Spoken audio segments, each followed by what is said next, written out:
Comment vont les trois pays de l'AES sans la CEDEAO? Merci beaucoup. C'est vrai que ce reportage nous ramène beaucoup de souvenirs. On réalise qu'il y a déjà un an que nos pays ont quitté la CEDEAO et je vois un peu toute la mobilisation qu'il y a eu autour de ça.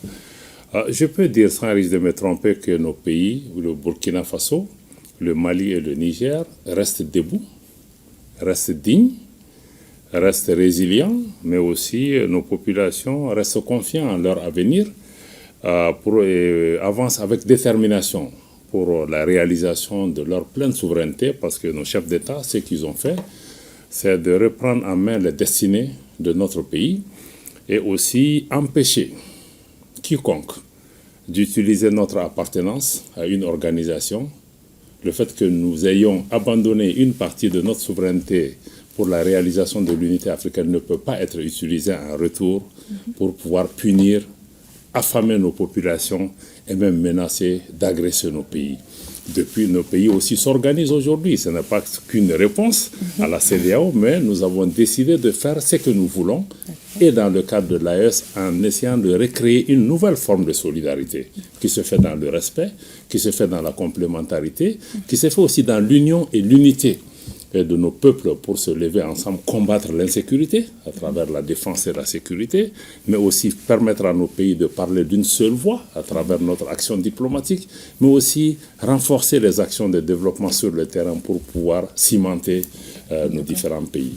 Donc c'est vraiment le message. Nous restons debout, nous avançons et nous regardons l'avenir avec beaucoup d'espoir, avec le sentiment que nous nous sommes réappropriés nos pays et nos destins, et c'est ce qui est le plus important. Notre histoire sera désormais écrite par nous-mêmes et pas par d'autres. Ok.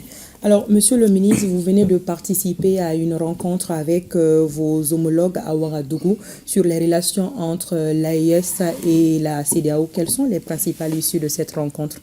Bon, vous savez, cette rencontre de Ouagadougou n'est pas une première. Vous savez, depuis la mise en place de la Confédération des États du Sahel, vous savez, la diplomatie constitue un des piliers importants. Nous avons des échanges réguliers et toute l'année, nous avons travaillé sur un certain nombre de questions.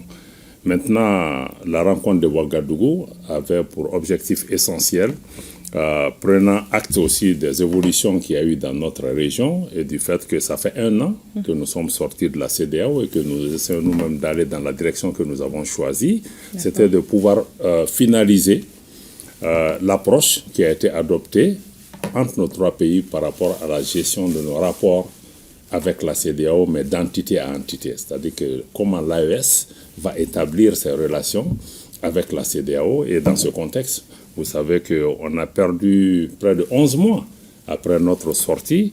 La CEDEAO n'avait pas réalisé, n'avait même pas pris au sérieux notre sortie. Et je pense qu'il y a eu des tentatives plus ou moins heureuses ou malheureuses de pouvoir nous faire revenir. Et tout ça, ça nous a fait perdre du temps pour finalement réaliser de leur côté que notre décision était définitive.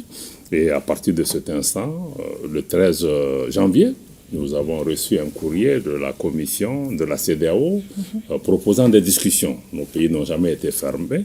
D'ailleurs, sous la direction de nos chefs d'État, le président Goïta du Mali, le président Traoré du Burkina et le président Tchani du Niger, il a été convenu d'accepter cette main tendue et d'aborder la discussion collectivement en tant que Confédération des États du Sahel avec la CEDEAO pour pouvoir nous mettre d'accord sur les arrangements à mettre en place pour une coexistence pacifique des deux organisations, mais surtout travailler à la préservation des intérêts de nos populations. Donc c'était vraiment l'objectif essentiel de la réunion de Ouagadougou, de vraiment pouvoir aller dans une approche collective des échanges pour parvenir à un accord. D'accord. Alors, vous avez tantôt parlé de tentatives pour vous faire revenir. Est-ce que vous avez envisagé des négociations à ce stade? Si oui, concrètement, sur quel volet? Madame, il faut réaliser d'abord que nos pays sont sortis de la CEDEAO le 28 janvier 2024. Je le répète, le 28 janvier 2024, il y a un an. Donc, pour nous, toute discussion ne peut porter que sur la suite de notre retrait par rapport à ça. Donc, maintenant, vous savez, c'est une organisation qui a été bâtie quand même sur plusieurs décennies Il y a plusieurs accords, arrangements qui ont été mis en place. Donc, c'est nécessaire. Quelqu'un a parlé, je pense que j'écoutais le Premier ministre tout à l'heure, il parlait en tant que porte-parole du gouvernement, il a parlé de certains, ou bien c'est le journaliste qui a parlé de divorce. Dans le cadre d'un divorce, tout ne se règle pas en un jour. Quoi qu'il y a la garde des enfants, il y a beaucoup de choses. Donc, ce sont ces discussions que nous devons avoir pour pouvoir avoir des accords nécessaires. Moi, je crois à partir du moment où ils viennent maintenant pour pouvoir discuter des suites données à notre retrait et que nous-mêmes, nous sommes dans la disposition de discuter pour faire avancer les intérêts de nos populations, je reste confiant que nous allons trouver les terrains d'entente nécessaires qui puissent préserver la stabilité et la quiétude, la stabilité de la région, mais aussi la quiétude de nos populations. Monsieur le ministre, est-ce qu'il faudra s'attendre à des visas entre l'AES et la CEDEAO?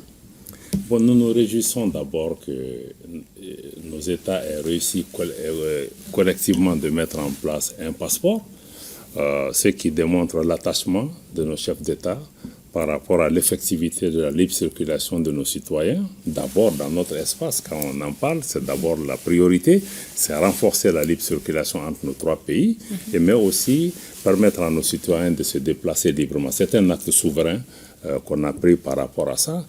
Au mois de décembre, le 14, vous avez vu, le Collège des chefs d'État de l'Alliance a adopté une déclaration dans laquelle nous indiquons que l'AES est un espace sans visa pour les ressortissants des pays membres de la CEDEAO, pour montrer encore une fois que pour nous, nos populations AES comme hors AES, c'est le même peuple. Donc, renforcer leur identité, ils peuvent continuer à se sentir chez nous et qu'ils n'auront pas besoin de visa par rapport à cela. Maintenant, pour les autres questions, je pense que les discussions en cours avec la CEDEAO permettront de déterminer vraiment l'étendue de cette question de visa ou pas et d'autres arrangements par rapport à la libre circulation. Mais je dois dire aussi que la libre circulation n'est pas une création de la CEDEAO. Nos États sont partis à l'indépendance dans les années 60. De 60 jusqu'à 1975, vous n'avez pas entendu d'imposition de visa entre nos pays. Ce sont les batailles, les résultats des luttes des pères fondateurs des indépendances pour pouvoir créer des relations fortes de solidarité entre nos pays. Et ensuite, si on regarde aujourd'hui, même du point de vue, on a quitté la CEDEAO, c'est vrai, mais du point de vue de l'UEMOA, l'Union économique et monétaire ouest-africaine, où nos pays restent membres, les dispositions par rapport à la libre circulation des personnes sont les mêmes qu'au niveau de la CEDEAO. Donc, de ce point de vue, si les textes sont préservés, il n'y a pas de souci particulier à se faire. Et en plus de ça aussi, il y a des arrangements bilatéraux qui existaient entre nos pays avant même l'existence de la CEDEAO. Tant que ces accords ne sont pas dénoncés, je pense que ces différents éléments sont là. Et les négociations permettront de définir cela. En tout cas, pour ce qui nous concerne, nous ne pouvons décider que pour nous, nos chefs d'État et nos populations ont très indiqué que nous sommes dans une vision panafricaniste. Il y a quelques différends, comme le ministre du Burkina l'a indiqué tout à l'heure, entre quelques dirigeants de certains pays et nos États. Mais pour nous, nous sommes les mêmes peuples. Nous ne travaillons pas à diviser la population. Et nous travaillons en tout cas à trouver les arrangements nécessaires pour préserver nos populations. Parce qu'encore une fois, il faut que les uns et les autres sortent de la dynamique de dire qu'on va punir les populations pour renverser les régimes, pour pouvoir les soulever contre leur régime. Mais nos populations sont unies, c'est les mêmes populations. Il y a des acquis qui ne sont les acquis d'aucun État, d'aucun chef d'État et même d'aucun pays pris en particulier. Donc nous restons confiants, nous partons dans cette discussion avec ces principes et cette vision que nous devons créer un espace pour nos populations et préserver les acquis. Monsieur le ministre, est-ce qu'on peut conclure que le peuple de l'AES est en phase avec les autorités? Les leaders sont totalement en phase avec les populations. Les populations, je crois qu'il faut saluer la mobilisation extraordinaire des populations, comme le général d'armée, notre président Assimi Goïta le dit très fréquemment, la population est notre centre de gravité. J'ajouterai ma propre touche pour dire que la population, en fait, c'est notre arme fatale. Si vous voyez un peu tout ce qui s'est passé, en quoi ces mobilisations sont importantes, les forces étrangères qui étaient au Mali, qui étaient au Burkina, ou qui étaient au Niger, mais on n'a pas tiré un seul coup de feu. Elles sont parties parce que nos populations se sont levées et ont dit non.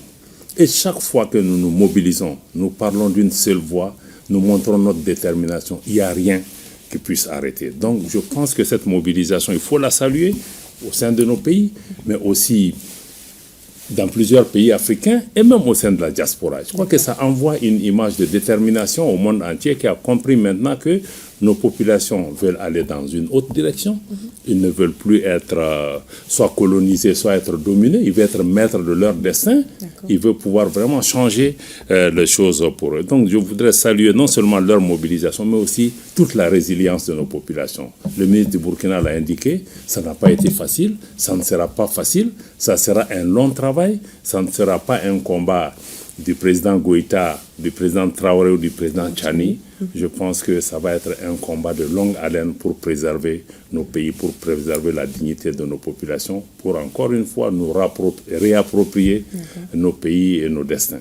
Alors, un message d'assurance pour ces peuples de l'AES? Le message d'assurance, c'est de dire aux uns et aux autres, malgré toute la campagne d'intimidation, de désinformation, restons sereins. Ça fait déjà 1 an que nous sommes dans cette situation. Nous continuons à avancer. Nous demandons à nos populations, aux diasporas, de suivre les chefs d'État, les présidents de la transition, le Premier ministre et tous les autres chefs d'État des autres pays membres de la Confédération sont déterminés à travailler et leur seule préoccupation, c'est la défense des intérêts des populations. Et dans ce cadre, nous allons engager avec une grande sérénité les discussions avec les responsables de la CEDEAO en indiquant que, bon, ce n'est pas une première. La Mauritanie a quitté la CEDEAO, elle est encore là, elle avance, elle a d'excellentes relations avec les autres pays. Le cas du Brexit aussi entre la Grande-Bretagne et l'Union européenne est là pour montrer que ce type de processus peut être long. Donc on n'essaie pas de menacer les gens. Nous savons ce que nous voulons et nous savons ce que nous valons aussi. Donc sur cette base de confiance et de sérénité et surtout avec une indication claire de nos chefs d'État par rapport à ce qu'il y a à réaliser, nous n'allons pas dans des confrontations inutiles, mais nous nous battrons aussi pour défendre et préserver les intérêts de nos populations et faire en sorte que nous puissions entretenir les meilleurs rapports entre nous. Personne ne fera déménager l'autre de cet espace. Nous avons quitté la CEDEAO, nous ne quittons pas l'Afrique de l'Ouest. Il va falloir trouver les moyens d'une coexistence entre d'une part l'AES en tant qu'entité et d'autre part la CEDEAO pour préserver nos populations. D'accord. Merci bien, Monsieur le ministre, pour toutes ces précisions et merci d'être passé sur notre plateau. Je vous en prie.